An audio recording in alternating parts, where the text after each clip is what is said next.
Hello भाई, नमस्कार, good morning, जय हिंद। आप सभी का स्वागत है मोबाइल पाठशाला के यूट्यूब चैनल पे। देखो दोस्तों, आज हम CHSL का मोस्ट एक्सपेक्टेड सीरीज में करेंगे नंबर 5। इससे पहले 4 आपकी मोस्ट एक्सपेक्टेड सीरीज हो चुकी हैं, ठीक है। एक खूबसूरत से मोटिवेशन कोड के साथ स्टार्ट करेंगे। Nothing is impossible, the word itself says I am possible. यानी कि अगर आप मोटिवेटेड नहीं हैं अपनी लाइफ में अपने गोल को लेकर, तो याद रखना कि आप इम्पॉसिबल इम्पॉसिबल इम्पॉसिबल कम से कम कुछ देर तक आप इसको रटो, ठीक है ना। और तुम्हें समझ में आ जाएगा कि इम्पॉसिबल का मतलब एक्चुअली क्या होता है। इम्पॉसिबल का मतलब ही होता है आई एम पॉसिबल। यानी कि वो लक्ष्य, वो चीज जो तुम सोच के बैठे हो कि हमसे नहीं हो सकता है, वो खुद कह रहा है कि I am possible, I am possible. सिर्फ राह ढूंढो कि वो कौन सी राह है जो तुम जिस रास्ते तुम चल के उस तक पहुंच सकते हो, ठीक है। बात आई समझ में, ठीक है। तो फटाफट से आप सभी लोग लाइक वाइक कर दो, शेयर वेयर कर दो। आपके पहले सवाल के साथ मैं हाजिर हूँ। फटाफट से आप सभी लोग लाइक वाइक कर दो, ठीक है। ये तुम्हारी परम जिम्मेदारी है।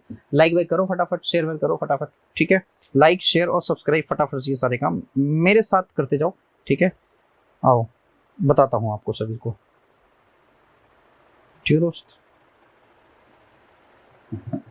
देखो, सवाल ये है, कह रहा है कि U तथा V की वर्तमान आयु 4 और 5 के अनुपात में 8 वर्ष बाद उनकी आयु का अनुपात ये हो जाता है। तो कह रहा है कि V की वर्तमान आयु, कह रहा है यहाँ 5 और 4 के अनुपात में है, यहाँ कह रहा है 6 और 5 के अनुपात में।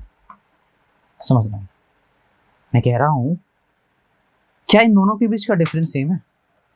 क्या इन दोनों के बीच का डिफरेंस सेम है? अब बोलोगे सर बिल्कुल सेम है, सेम तो दिख ही रहा है मुझे। अच्छा जी, सेम दिख रहा है, लेकिन यहाँ पे प्लस का सेम है, यहाँ पे माइनस का सेम है। नहीं, दोनों जगह ठीक है, 1 यूनिट है। कह रहा है 1 बराबर 8 के। सवाल में बोला है कि इन दोनों का डिफरेंस क्या है, 8 के बराबर है, ठीक है जी, बहुत बढ़िया। 8 के बराबर, तो आपसे पूछ रहा है कि V की वर्तमान आयु कितनी होगी, पर सर बताओ।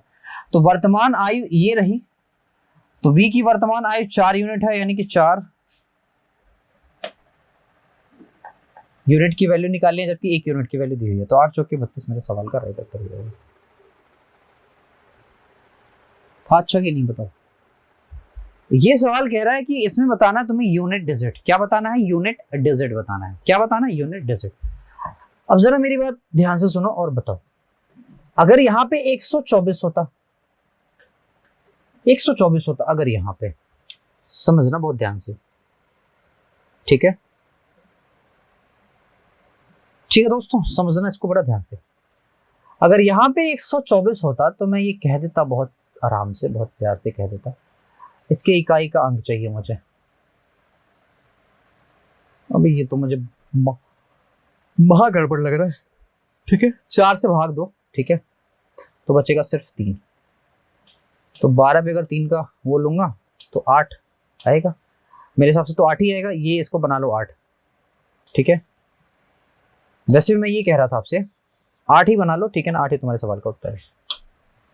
मैं ये कह रहा था कि जब आप 2 पे पावर, क्योंकि हमें इस चीज को तो लेना ही नहीं है, यूनिट डिजिट का मतलब क्या है कि लास्ट वाली डिजिट। तो अगर 2 पे पावर 3 होती है तो इसका मतलब होता है सर 8, और 2 पे पावर जैसे ही 4 हो जाती है तो सर इसका मतलब होता है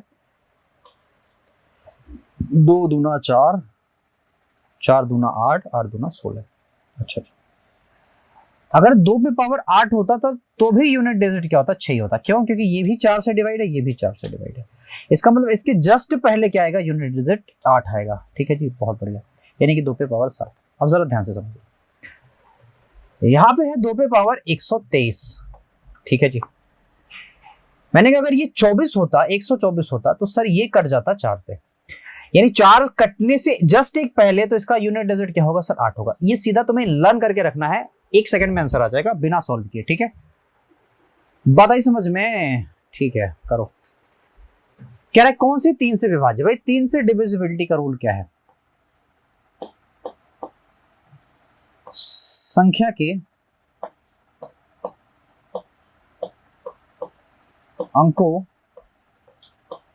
का सम यदि 3 से विभाजित है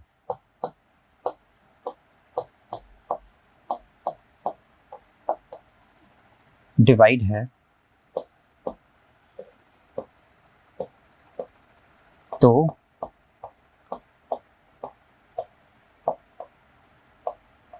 दिया गया नंबर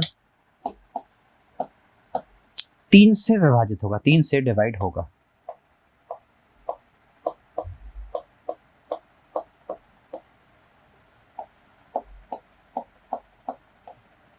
ठीक है, समझ में? यानी भैया ऐसा करो, सबको जोड़ लो या जोड़ो, या तो एक काम करो, ऐसा देखो 3 से जो भी कटता जाए उसको काटते जाओ। ये कटेगा काट दो, 7 दोनों कटेगा काट दो, 8 5 13। सर 13 क्या कटेगा? 3 से नहीं कटेगा, खत्म करो। ये 3 से नहीं कटेगा, पूरा का पूरा नंबर 3 से नहीं कट सकता। देखो ये कट गया, 3 कट गया, ये कट गया, ये कट गया, लेकिन ये बच गया सर 5। ये भी नहीं कटेगा, इसको भी खत्म करो। ये कट गया, 8 7 15, ये कट गया, 4 3 7, सर 7 आया, ये भी नहीं कटेगा, ये भी छोड़ दो। तो लास्ट वाला तुम्हारा उत्तर हो जाएगा, और क्या। तो कटना ही कटना है। ऐसे सवालों को सिर्फ और सिर्फ इतना करो कि 7.4 को जोड़ दो 1.9 से, बस इतना ही करो, बाकी कुछ नहीं। 9 4 13 के 3 हो गया, तो तुम समझ गए हो 9.3। ऐसे सवालों को, ठीक है। नेक्स्ट भाई, इसका स्क्वायर रूट क्या होता है? 6 होता है। इसका स्क्वायर रूट क्या होता है? सर 2 होता है। ये तो लिखा है 316, यहां हो जाएगा 324 के, ये होता है 18 का स्क्वायर रूट। ठीक है भाई, कह रहा है 2 पाइप ए तथा भी एक टंकी क्रमशः 10 और 12 घंटे भर सकते हैं, पाइप सी 20 घंटे में खाली कर सकता है। यानी ए और बी क्या है? भरने वाले हैं, और सी क्या है? खाली करने वाला है। ये 10 घंटा लेता है, ये 12 घंटा लेता है, और ये लेता है 20 घंटा। आप सभी सम्मानित और मतलब स्टूडेंट को पता है कि इनका जो एलसीएम होता है वो 60 होता है। 10 25 50, 10 छक्का 60 हो जाएगा, 12 पंजे 60 हो जाएगा, 20 तियां 60 हो जाएगा, लेकिन ये माइनस में है। इन दोनों को ही जब एक साथ आप खोलोगे तो 6 5 11 और 11 में से चला जाएगा 3, तो आप समझते हो बचेगा मेरे पास 8 यूनिट, और प्लस का बचेगा। प्लस का मतलब ये टंकी भरने वाली है। कहता भाई 60 धारिता है, हर घंटे 8 8 भर रही है, तो 4 से काटोगे तो 15 चौके 60/2 होता है, और इसको हम 7.5 लिख सकते हैं। यानी 7.5 में पूरी टंकी भरेगी, खाली नहीं होगी, भरेगी। समझ गए मेरी बात? टंकी क्या होगी? भरेगी। ठीक है, ये सवाल का उत्तर। इसको भी देख लो जरा, एक बार देखो फटाफट। सवाल ने बोला है पी और क्यू क्या है? 2 पाइप है। इन दोनों का ही जो एलसीएम होगा दोस्तों वो आएगा 900 के। ठीक है, कहता दोनों भरने वाले हैं, बिल्कुल भरने वाले। क्या दोनों पाइप को एक साथ खोला जाता है? तो ऐसा करो भाई, आप इनकी क्षमताएं निकाल लो पहले। तो भाई पहले वाले की क्षमता, 1 सेकंड रुकना, ये मेरे बाल हैं, ठीक है, और ये काफी रेशमी है, समझ रहे हो? इसकी क्षमता 1 है और इसकी क्षमता 9 है।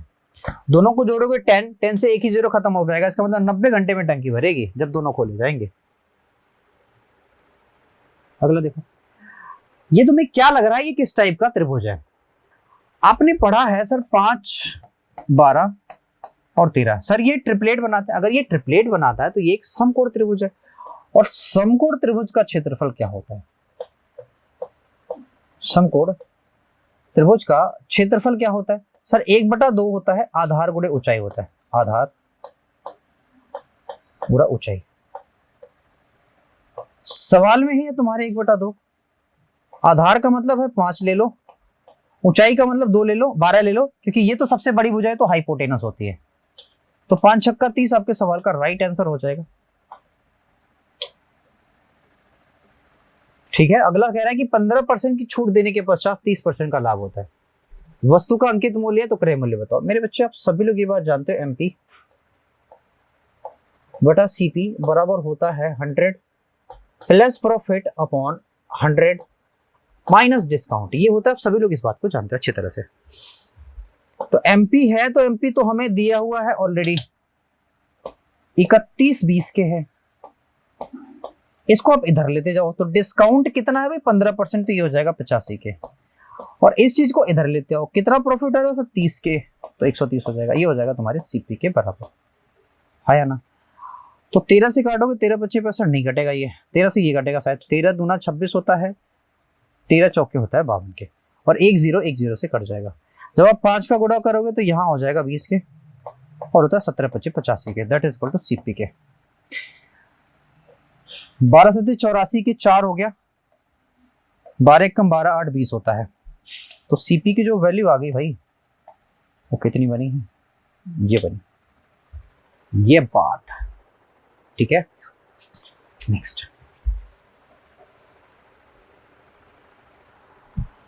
ये सवाल वैसा ही है जैसा आपने अभी किया है। हमें पूछा है एमपी और सीपी का रेशियो, यही पूछा है ना भाई। एक बार जरा सवाल चेक कर लो फिर मैं बताता हूँ। एक बार फिर से मैं इसको लिख देता हूँ क्योंकि अगर तुम्हें कोई समस्या है तो एक बार फिर से इसको देख लेना। हालांकि इसमें किसी को भी कोई समस्या है तो रिमाइंड करके भी लेक्चर देख सकता है। अंकित मूल्य, जिस मूल्य पर राहुल ने वस्तु को खरीदा, यानी एमपी और सीपी का रेशियो पूछा है, ऐसे ही पूछा है। तो आप समझते हो भाई प्रॉफिट कितना है सर। अच्छा 40 छूटा, 40 का प्रॉफिट भी है। अब समझते हो, ये तो कट गया, इससे काटोगे तो 7:3 आएगा 3 के, 7:3। ठीक है, और ये मेरे सवाल का उत्तर भी है, यही तो पूछा है इसने। ये आज का सबसे बढ़िया सवाल है। कह रहा है कि 3 संख्याएं हैं, कह रहा है इनके वर्गों का योग ये रहा। तो तीनों संख्याओं के जो वर्ग होंगे 1 होंगे, दूसरे वाले का 4 होगा, तीसरे वाले का 16 होगा। याद रखना ब्रैकेट में आप x² भी लिख लेना। यह है 1029 के।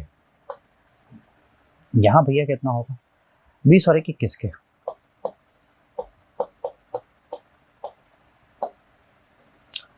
इक्कीस चौका 84 होता है, बचेगा मेरे पास 18 के, है ना, 18 के बचेगा।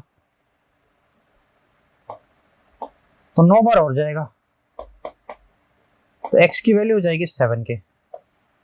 समझ रहे हो ना, x की वैल्यू 7 के। कह रहा तो संख्याएं बताओ क्या है भाई। संख्याएं, x की वैल्यू 7 होगी तो ये हो जाएगा 7, 7 दूना 14, 7 चौका 28। जहां पे भी है उसी को मान। ठीक है क्या, ठीक है। नेक्स्ट, बी कह रहा है कि 1,20,000 पूंजी के निवेश करके एक व्यापार आरंभ करता है। 2 माह के पश्चात डी भी आता है 44,000 लेके। कहता है वर्ष में उनके लाभ का डिफरेंस बताओ, मतलब लाभ का अनुपात बताओ। तो भैया देखो, बी ने व्यापार शुरू किया है 1,20,000 लगा के, ठीक है, और ये व्यापार में 12 के 12 महीने यानी 1 साल है पूरा। डी कह रहा आया 44,000 लेके, और ऐसा हुआ कि 2 माह बाद आया। इसका मतलब ये सिर्फ रहेगा ही 10 माह तक, क्योंकि 1 साल का मतलब होता है 12 महीने। ये 2 माह बाद आया, इसका मतलब ये 10 महीने रहेगा, ये टोटल 12 महीने रहेगा। 4 जीरो यहां से उड़ाना है तो 3 यहां से उड़ गया, 1 यहां से उड़ गया, 4 जीरो उड़ गया हमारे पास। 4 तिया 12 होता है, 11 चौके 44 होता है। यहाँ तो 11 हो गया, लेकिन 12 तिया यहाँ पे होता है 36। तो 36:11 के अनुपात में इनका प्रॉफिट बचेगा। यहाँ पे ये आंसर है आपका, खत्म हो गया आंसर। नेक्स्ट, इसको मैं कई तरह से बताता हूं। देखो 15 चौके 60, 15 चौके 60 और 5 दूना 10 यानी कि 62, यानी 4 क्रमागत संख्याओं का जो योग निकला वो निकला 62। ठीक है, समझ में। यार एक बात और समझना कि 4 क्रमागत संख्याएं हो क्या सकती हैं, x, x+1, x+2, x+3, ये 4 क्रमागत संख्याएं हो सकती हैं। कहता है पिछली 3 संख्याओं को भी शामिल कर लिया जाए। भाई पिछली 3 संख्याएं क्या हो सकती हैं, एक तो हो सकती है x-1, x-2 और x-3। ये पिछली 3 संख्याएं हैं। कह रहा तो बताओ औसत क्या होगा। भैया ऐसा है कि इन चीजों में जो आपका औसत मिलेगा वो मिलेगा x+1/1+1.5, ये आपको औसत मिलेगा। सवाल ने बोला कि 4 संख्याओं में जो औसत है ना वो तुम्हारा है 15.5 के। इसका मतलब ये कि x की वैल्यू ही मेरी 14 है। समझते हो कि नहीं इस बात को, समझते हो इस बात को ना। 4 संख्याएं हैं, 4 का औसत क्या निकलेगा, बीच की 2 संख्याओं का योग बटा 2। तो बीच की 2 संख्याओं का योग बटा 2 करोगे तो इतना आएगा, ये तुम्हारा औसत है, औसत दिया हुआ है।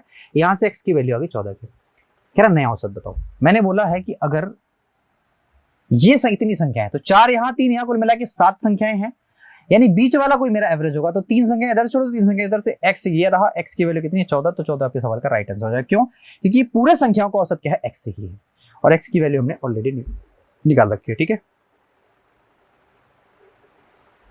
एक वस्तु को 60% के लाभ पर बेचा जाता है, यदि विक्रय मूल्य 3 गुना कर दिया जाए तो लाभ बताओ। ऐसे सवालों में हम सबसे पहले फ्रैक्शन निकालते हैं। तो 60% का होता है 3/5 के। ठीक है, 5 तुम्हारा अगर सीपी है तो प्रॉफिट तुम्हारा है 3, तो तुम्हारा एसपी कितना होगा सर जी? 8 होगा। बोलो हाँ या ना। अब सवाल ने ये बोला लाभ पर बेचा जाता है, विक्रय मूल्य को 3 गुना कर दिया था, विक्रय मूल्य को 3 गुना कर दिया गया 24, तो बताओ कितना लाभ हो गया? सर ऐसा है ना, ऐसा करो आप,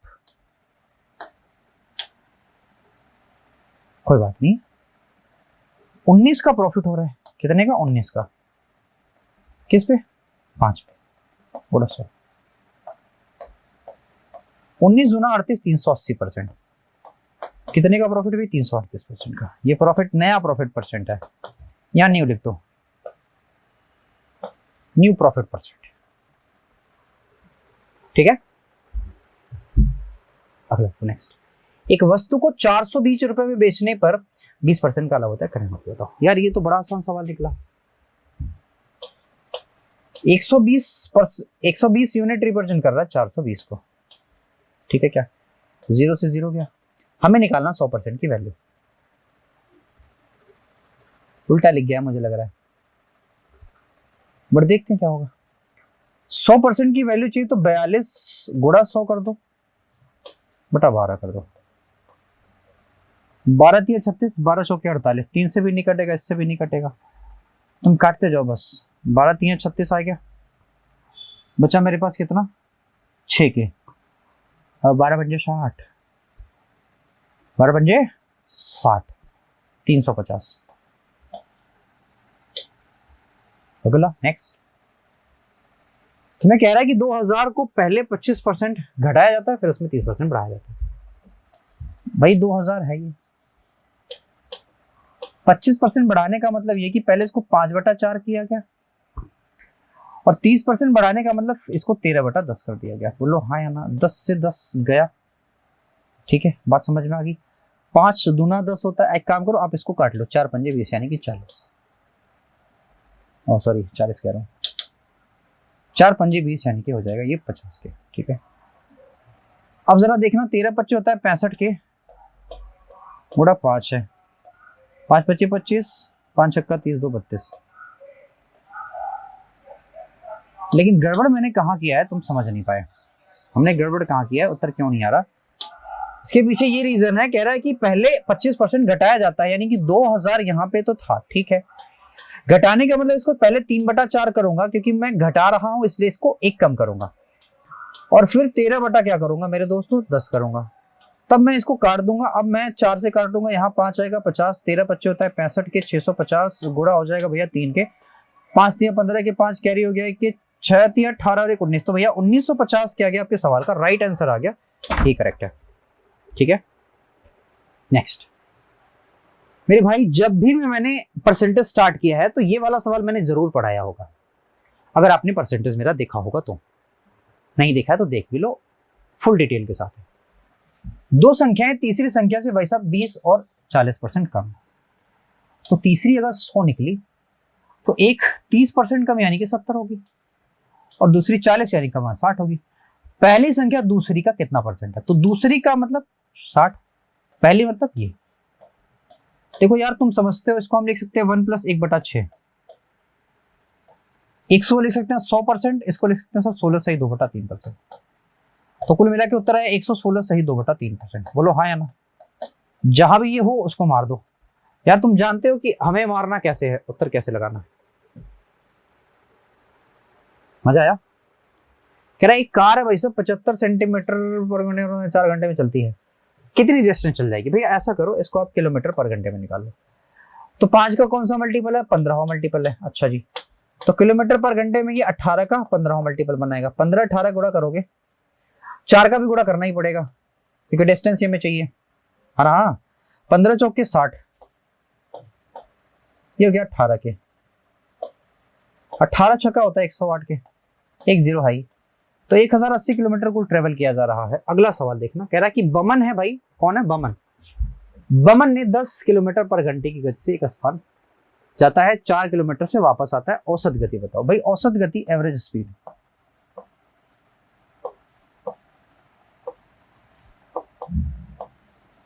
दो गुणा पहली गति गुणा दूसरी गति बटा दोनों का योग यानी कि 14 के।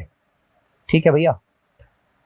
तो 4 दहाई में 40, 4 दूना 8, 80 के बटा 14, 14 से काट दो।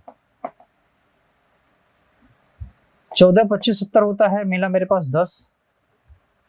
14 7 98 होता है। तो मेरा सवाल का उत्तर लगाने के लिए काफी है ना।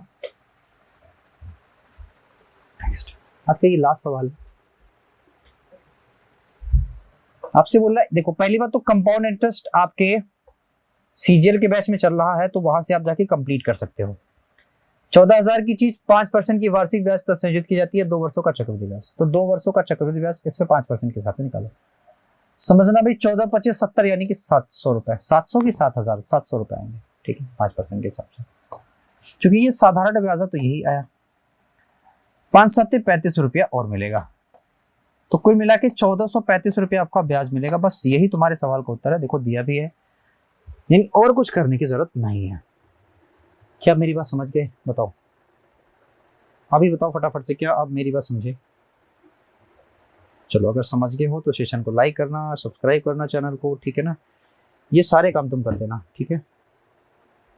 ठीक है भाई, चलो आज इतना ही रखेंगे, मिलते हैं आपसे अगले लेक्चर में। आज के लिए इतना ही। Thank you so much, bye bye, take care, ध्यान रखिए, पढ़ते रहिए, मस्त रहिए, मुस्कुराते रहिए। Thank you so much, bye bye, take care.